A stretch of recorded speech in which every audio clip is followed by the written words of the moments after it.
Intervention by Honorable Minister Sri Naqvi.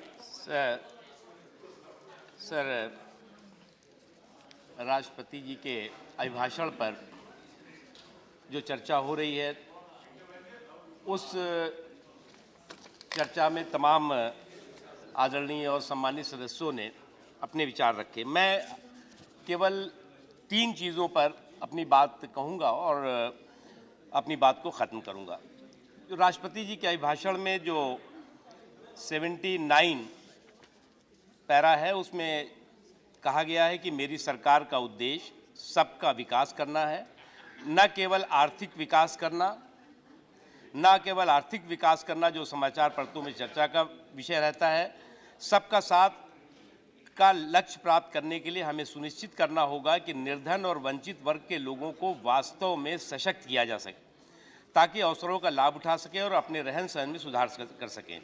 सबके विकास का अभिप्राय है कि समाज के पिछड़े वर्गों को समान महत्व देना, हमारे सभी देशवासियों के देश के प्रगति के वास्तविक भागीदारी करना, और सबके विकास का अभिप्राय है कि हम प्रदूषण, यातायात और कचरे की समस्या का समाधान करें जो शहरों में फैला हुआ है, और अंत में सबका विकास, संपूर्ण विश्व का विकास। इसके लिए हमें राष्ट्रों के वैश्विक समुदाय के जिम्मेदार सदस्य बनना होगा और आतंकवाद, जलवायु परिवर्तन और वित्तीय अस्थिरता जैसे बड़ी चुनौतियों के समाधान करने में संपूर्ण मानवता की सहायता करनी होगी।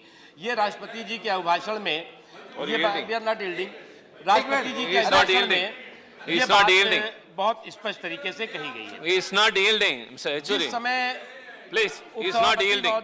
जिस समय हमारी सरकार बनी, हमारी सरकार के Minister's intervention. हमारे सरकार के समय जो चुनौतियां थी, वो चुनौतियां पूरा देश जानता है। चुनौतियां जो है एक ऐसी विरासत मिली थी जो भ्रष्टाचार था, जो घोटाले थे, जो चारों तरफ एक इकबाल का कहीं ना कहीं सरकार के इकबाल का, and he is not yielding to you. सरकार के इकबाल का जो है वो एक संकट था। उपसभापति महोदय, उस संकट के लिए देश ने जिस तरह से जो जनादेश दिया, इस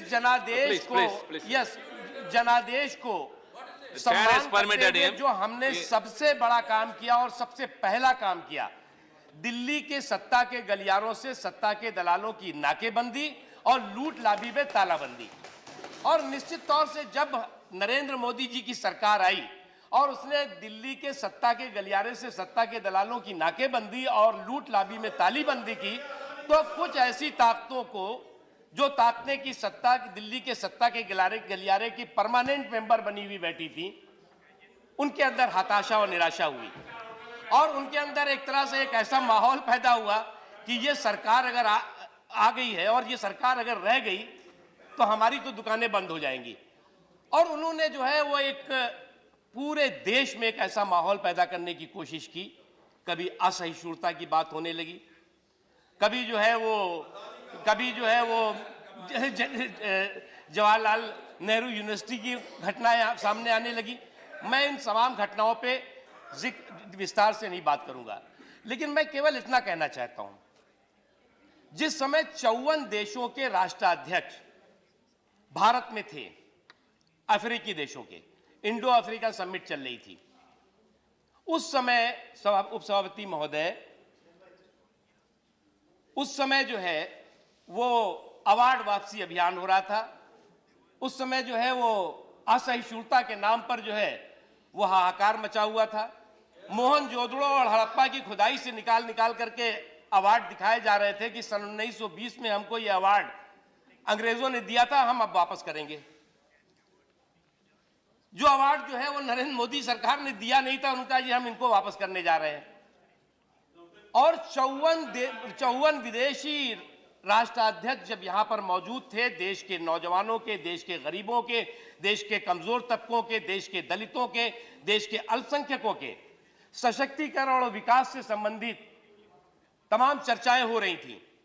उस समय अवार्ड वापसी अभियान और असहिष्णुता का अभियान चल रहा था और पूरे समय जब 3 दिनों तक ये इंडो अफ्रीकन समिट चल रही थी, 3 दिनों तक मैं उसमें एक अफ्रीकन कंट्री के राष्ट्राध्यक्ष थे, मैं उनको रिसीव करने गया और उसके बाद उनको सी ऑफ करने गया।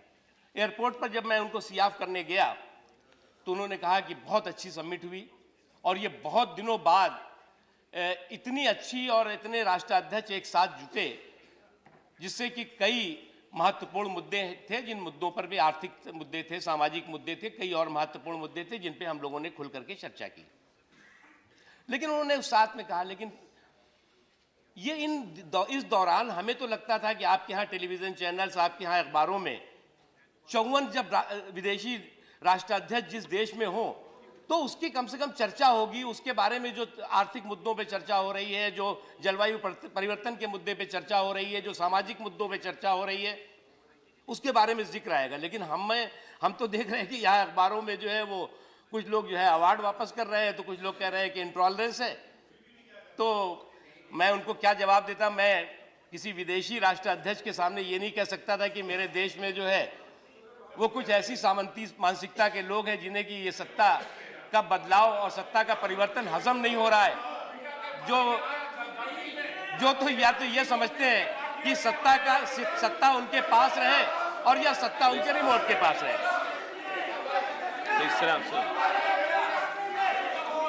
प्लीज।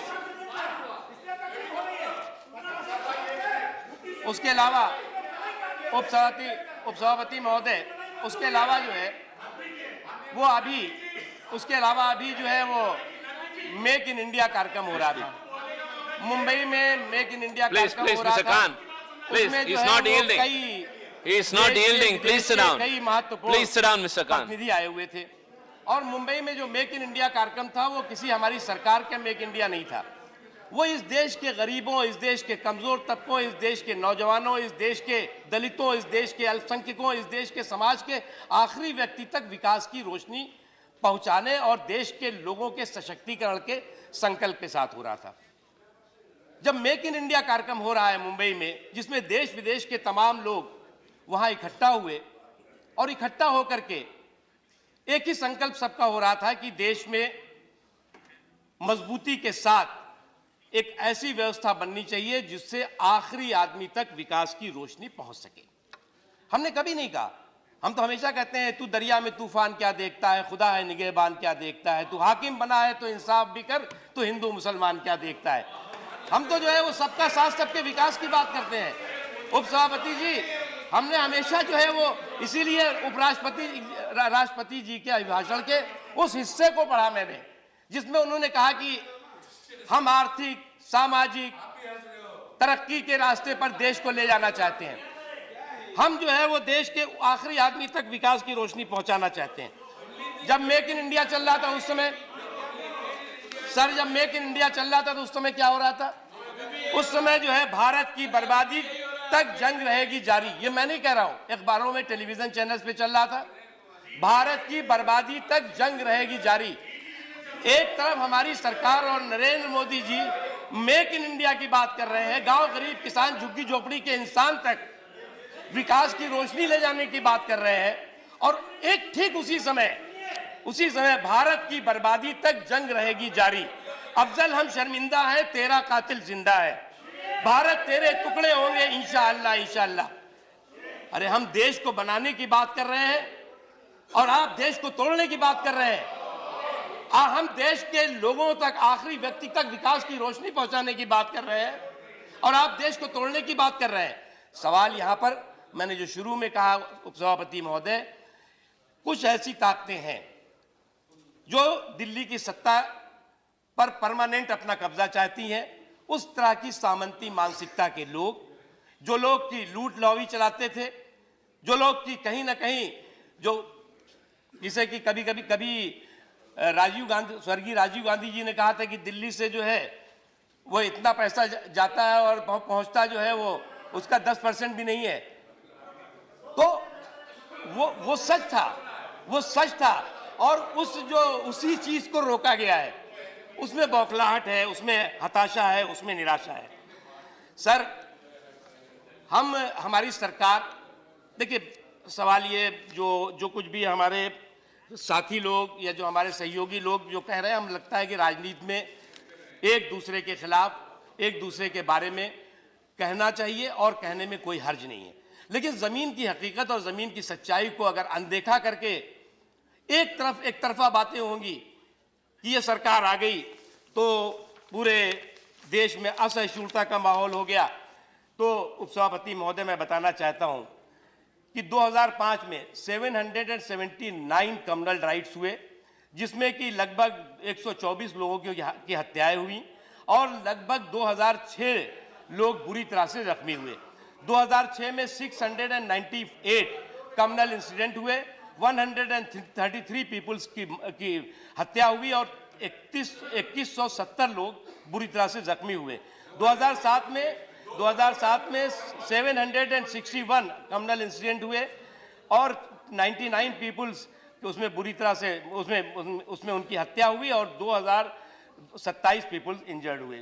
2008 में 943 कम्युनल इंसिडेंट हुए, 167 पीपल की हत्या हुई और 2354 लोग बुरी तरह से जख्मी हुए। उसके 2009 में 836 कम्युनल इंसिडेंट हुए, 125 लोगों की हत्या हुई। 2010 में 658 कम्युनल इंसिडेंट हुए, 111 लोगों की हत्या हुई।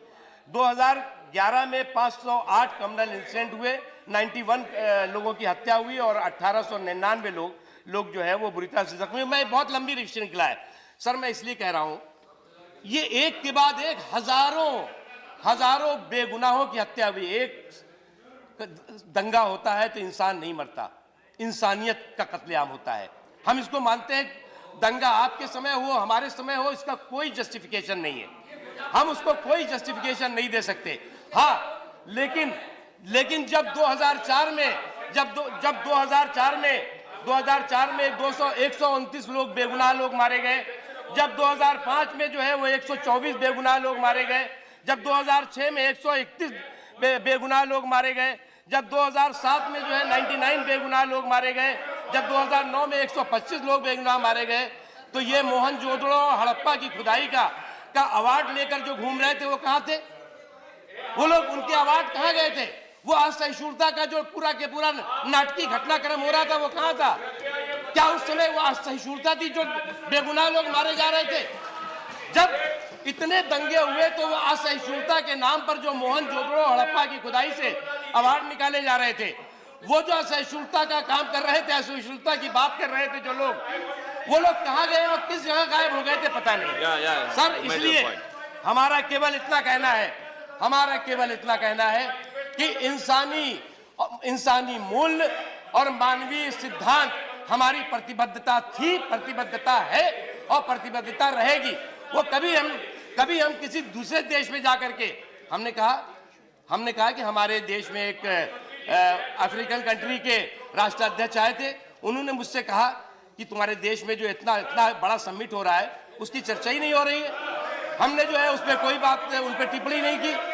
अभी जो है पाकिस्तान के अंदर एक पार्टी के नेता जाते हैं और एक पार्टी के नेता जाकर के कहते हैं कि मोदी जी को हटवा दो, मोदी जी को हटाओ अगर पाकिस्तान हमको मदद करेगा। No, I am not yielding. Modi ji को हटाने में अगर पाकिस्तान हमको मदद करे तो हमारा देश का बड़ा भला हो जाएगा। तो मुझे लगता है कि सर, दौर है संग आजमाई का। सर, एक बहुत अच्छा शेर है, थोड़ा सा कुछ अच्छे शेर भी सुन लिया करिए। मीठी मीठी बात भी कर लीजिए, कड़वी बात तो होती रहती है, कुछ मीठी मीठी बात भी हो जाए। दौर है संग आजमाई का। संग आजमाई सर समझते हैं, पत्थर मारो, मतलब टूटा फूटा पत्थर मारते रहो। गुलाम नबी साहब जानते होंगे। दौर है संग आजमाई का और मैं आईना सजाता हूं, उसके बावजूद भी समझ में नहीं आएगा। और मैं आईना सजाता हूं, तुम हवाओं को हौसला बख्शो, मैं चिरागों की लौ बढ़ाता हूं। हम जो है वो कितने भी आप पत्थर मारते रहिए, कितने भी आप जो है वो तूफान करते रहिए, हम जिस संकल्प के साथ, हम जिस विकास के संकल्प के साथ, हम जिस सबके साथ सबके विकास के संकल्प के साथ, हम जिस एक भारत श्रेष्ठ भारत के संकल्प के साथ आगे बढ़ रहे हैं, उपसभापति महोदय, हम आगे बढ़ेंगे। आज जो है वो अभी राजा साहब कह रहे थे, राजा साहब ने कहा कि बहुत गलत हो रहा है। कम्युनिस्ट पार्टी का उन्होंने आइडियोलॉजी बताई, मैं भी मानता हूं कि कम्युनिस्ट पार्टियां बहुत अच्छा काम करती हैं, लेकिन हम उस आइडियोलॉजी को भी राजा साहब से समझना चाहते हैं। हो सकता है वो अभी ना समझा पाए। जिस समय मैं तो 16 साल का था, इसमें बहुत से लोग ऐसे हैं जो आपातकाल के अंदर जेल में थे। मुझे याद है प्रोफेसर सत्यव्रत सिन्हा, मुझे याद है मौलाना मुश्ताक, जो कि इमरजेंसी के अंदर जेल में थे और उनकी वहां पर मौत हो गई थी जेल के अंदर। वो इमरजेंसी, जिस इमरजेंसी में कि तमाम विश्वविद्यालयों के प्रोफेसर, तमाम अच्छे लोग, तमाम लोग जो है उन पर राजद्रोह के मुकदमे लगा करके उनको जेल के सीटों में डाल दिया गया था। उस समय राजा साहब की पार्टी कम्युनिस्ट पार्टी ने उस इमरजेंसी का समर्थन किया था।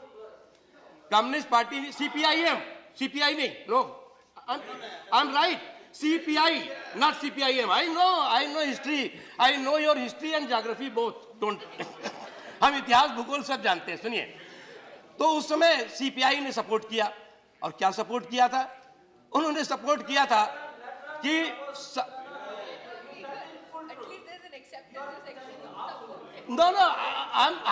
you supported or not? You supported or not? You supported or not? But we oppose also. We oppose. No, you not oppose. Yes, we you oppose. supported emergency. No. You supported emergency. supported, This is the we history. oppose. This is the truth. No. No CPIM, no CPIM, only CPI. Sir, आज वही communist party, वो CPIM, वो no I am not dividing. आज वही CPI sir, आज वही CPI Jawaharlal Nehru विश्वविद्यालय में देश के लोकतंत्र, मौलिक अधिकारों, लोकतांत्रिक अधिकारों, सैद्धांतिक प्रतिबद्धता की बात कर रही है। करना चाहिए। कन्हैया ने जो जेल से निकलने के बाद JNU में बयान दिया, भाषण दिया, मैं उसको बुरा नहीं मानता। उसने बयान ठीक दिया। हमें कोसा, हमारी सरकार के खिलाफ बयानबाजी की, हमें कोई आपत्ति नहीं, हमें कोई आपत्ति नहीं। हाँ, कोई देश की बर्बादी और कोई ये नारा लगाएगा, ये जिस नारे को कि मैंने अभी दोहराया था कि भारत की बर्बादी तक जंग रहेगी जारी, अफजल हम शर्मिंदा हैं, तेरा कातिल जिंदा है, भारत तेरे टुकड़े होंगे इंशाअल्लाह इंशाअल्लाह। हम, मेरे मुंह से तो कभी नहीं निकला, मेरे मुंह से निकलेगा इंशाअल्लाह मेरा देश मजबूत होगा, मेरे देश को तोड़ने वाला खत्म होगा, इंशाअल्लाह मेरा देश बर्बाद करने वाला तबाह हो, मेरे मुंह से ये निकलेगा। मेरे मुंह से कभी ये नहीं निकलेगा कि देश को तोड़ने, देश की बर्बादी और देश के टुकड़े होंगे इंशाअल्लाह। जो आदमी ये कहेगा देश के टुकड़े होंगे इंशाअल्लाह, जो आदमी ये कहेगा कि अफजल हम शर्मिंदा है, तेरा कातिल जिंदा है, वो राष्ट्रवादी है। अब मैं उसमें नहीं जा रहा हूं कि वो वीडियो फेक था या वीडियो सही था। 4 दिन एक वीडियो चलता है, 4 दिन एक वीडियो चलता है, भारत तेरी बर्बादी तक जंग रहेगी जारी। 4 दिन ये वीडियो चलता है, भारत तेरे टुकड़े होंगे इंशाअल्लाह इंशाअल्लाह। अरे भैया, देश के लोगों ने जो देखा, उसके बाद 4 दिन बाद टेलीविजन चैनल्स पे आने लगा कि साहब ये वीडियो फेक था, ये वीडियो सही है। अब जो है ये मामला कोर्ट में है, कोर्ट के अंदर ये फैसला है, कोर्ट के अंदर तय करना पड़ेगा। कोर्ट तय करेगा कि वो वीडियो फेक कौन सा था, नारे किसी ने दिए या नहीं दिए, नारे जो थे वो सही थे कि नहीं थे। क्योंकि सर हम भी छात्र आंदोलन से आए, हम नारे लगाते थे, सिंहासन खाली करो कि जनता आती है, दम है कितना दमन में देखा है और देखेंगे, इनकलाब जिंदाबाद। ऐसा थोड़ी है कि पहली बार हमने नारे सुने हैं या हम पहली बार सुन करके बौखला गए हैं। अरे भैया, हम जो है देश की बर्बादी, देश की मजबूती और देश की बर्बादी में फर्क महसूस करते हैं। हम महसूस करते हैं फर्क इनकलाब में और आतंकवाद में। भूख से, बेरोजगारी से, अव्यवस्था से आतंकवाद नहीं जनता, क्रांति जन्म देती है। अगर किसी भी इस तरह की व्यवस्था से आतंकवाद की बू आ रही है तो वो भूख की वजह से नहीं है, वो बेरोजगारी की वजह से नहीं है। बहुत से लोग तर्क देते हैं, कहते हैं साहब जो नक्सलवाद है ये बहुत भूख की वजह से है, बेरोजगारी की वजह से नहीं।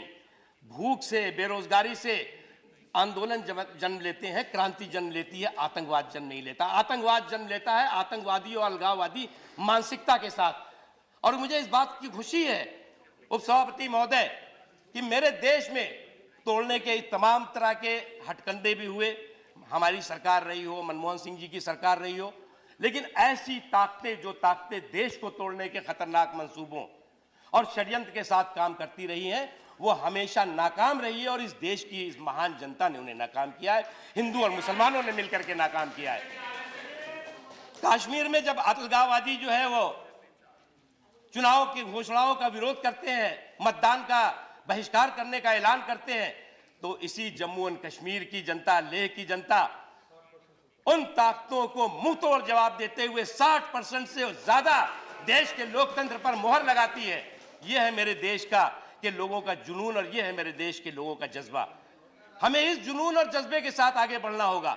हमें इस जुनून और जज्बे को बरकरार रखना होगा। हमारी सरकार बनेगी, आपकी सरकार बनेगी, आप हमको कोसेंगे, हम आपको कोसेंगे, लेकिन देश को कोसा नहीं जा सकता। देश को कोसने वालों को कभी भी देश माफ नहीं करता। ये बात उपसभापति महोदय हम अच्छी तरह से जानते हैं और हम अच्छी तरह से इन सभी संकल्पों के साथ समझते हैं कि इस सदन में बैठे हुए सभी लोग इस बात को महसूस करेंगे। तमाम तरह की, देखिए, राजनीति में हम चुनाव लड़ते हैं, ये चुनाव लड़ेंगे हम। अभी अश्विनी कुमार जी ने परसों जो बात कही, मैं उनसे बहुत सम्मान के साथ कहता हूं, उन्होंने बहुत अच्छी बातें कही, लेकिन जो है वो हमें इस बात को भी सोचना होगा कि राजनीति में कोई एक दूसरे का दुश्मन नहीं होता। हम राजनीतिक रूप से प्रतिद्वंदी होते हैं, एक दूसरे के हम मुखालिफ हो सकते हैं, सैद्धांतिक रूप से हमारी प्रतिबद्धता अलग हो सकती है, लेकिन हम कभी ये नहीं सोचेंगे कि हम सत्ता में आए तो गुलाम नबी आजाद साहब को जो है वो ऐसा निपटा दो कि ये राजनीति में कहीं मुंह दिखाने लायक न रहे। हम सत्ता में आए हैं तो सीताराम येचुरी जी को ऐसा कर दो कि ये कभी राजनीति में मुंह दिखाने लायक न रहे। कुछ ऐसे लोग जो लोग की कहीं ना कहीं देश के प्रोग्रेस पर पलीता लगाने के संकल्प में लगे रहे और कहीं ना कहीं जो है एक पूरी तरह से क्रिमिनल कॉन्स्पिरेसी के तहत, एक प्रिजुडिस माइंडसेट के तहत इस तरह की चीजें की उन्होंने। तो इस क्रिमिनल कॉन्स्पिरेसी के क्लस्टर का कैप्टन कौन है, ये बात देश देख रहा है।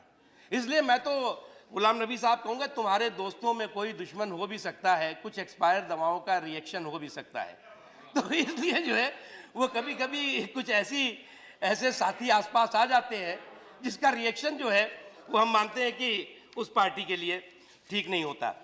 उपसभापति मैं आखिरी बात कहकर अपनी बात खत्म करूंगा, क्योंकि बहुत अच्छी चर्चा हुई और हम मानते हैं कि इस चर्चा में जो है वो बहुत से अच्छे सुझाव आए, जिसे प्रधानमंत्री जी जब इंटरवीन करेंगे तो उस पर वो अपनी बात रखेंगे, लीडर ऑफ द हाउस भी अपनी बात रखेंगे। हमारा ये मानना है कि हमें एकजुट होकर के, और मेरा हाउस बहुत अच्छा चल रहा है सर, और हम लोग जो है वो अच्छी तरह से काम भी कर रहे हैं। जो तमाम तरह की बाहर क्या बातें होती हैं हम नहीं जानते, हम लोग अंदर जो है वो देश के विकास के साथ एकजुट हैं और एक मजबूत राष्ट्रवादी मानसिकता के साथ, विकासवादी मानसिकता के साथ, राष्ट्रवादी से तो किसी लोगों को कभी कभी वो हो जाता है, विकासवादी मानसिकता के साथ हम लोग आगे बढ़ रहे हैं और आगे भी बढ़ेंगे। हमारी राजनीतिक प्रतिबद्धता अलग होगी, हमारी वैचारिक प्रतिबद्धता अलग होगी, लेकिन हम देश के विकास के प्रति एक मजबूत राष्ट्रवादी राजनीतिक प्रतिबद्धता के साथ आगे बढ़ेंगे। बहुत बहुत धन्यवाद।